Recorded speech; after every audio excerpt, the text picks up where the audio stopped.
Au début de l'année 2025, l'État de Californie a fait les gros titres avec une série d'incendies dévastateurs qui ont semé la terreur dans plusieurs comtés, causant la mort d'au moins 24 personnes et laissant des milliers d'autres dans le dénuement. Los Angeles n'a pas été épargné, voyant ses quartiers périphériques largement ravagés par les flammes, détruisant des habitations et des espaces naturels. Les origines de ces incendies sont multiples, mais deux sources principales se démarquent des enquêtes menées jusqu'à présent. Premièrement, les célébrations du Nouvel An à Santa Monica qui auraient causé un incendie dans le quartier de Pacific Palisades ont été sérieusement remises en question.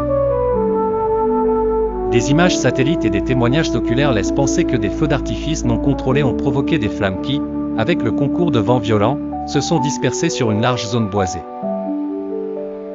Cette hypothèse a ouvert la voie à de nombreux débats sur la réglementation des feux d'artifice en période estivale dans un contexte de sécheresse de plus en plus prégnant. Deuxièmement, l'implication de l'infrastructure électrique n'est pas à négliger. Un pylône de Southern California Edison serait l'élément déclencheur de l'incendie d'Eaton. L'entreprise affirme n'avoir constaté aucune anomalie sur ces lignes avant la catastrophe. Cependant, des photographies montrent un feu à la base du pylône, ravivant les critiques sur la robustesse du réseau électrique. La météo a joué un rôle prépondérant dans l'aggravation de la situation. Une sécheresse sans précédent a sévi, et depuis octobre, Los Angeles n'a enregistré que 0,4 cm de pluie. Les vents puissants se sont également montrés complices involontaires de ce désastre en accélérant la propagation des flammes à une vitesse effrayante.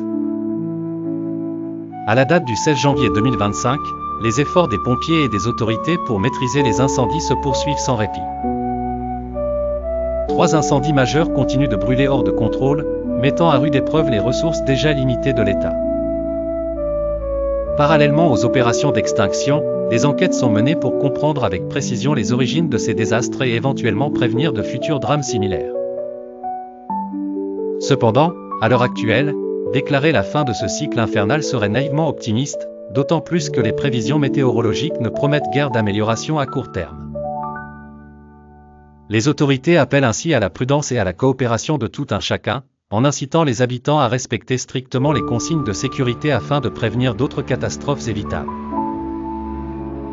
Cette crise met en exergue une fois de plus la fragilité de la Californie face aux aléas climatiques, et la nécessité impérative d'adapter les politiques publiques aux défis environnementaux émergents de ce siècle.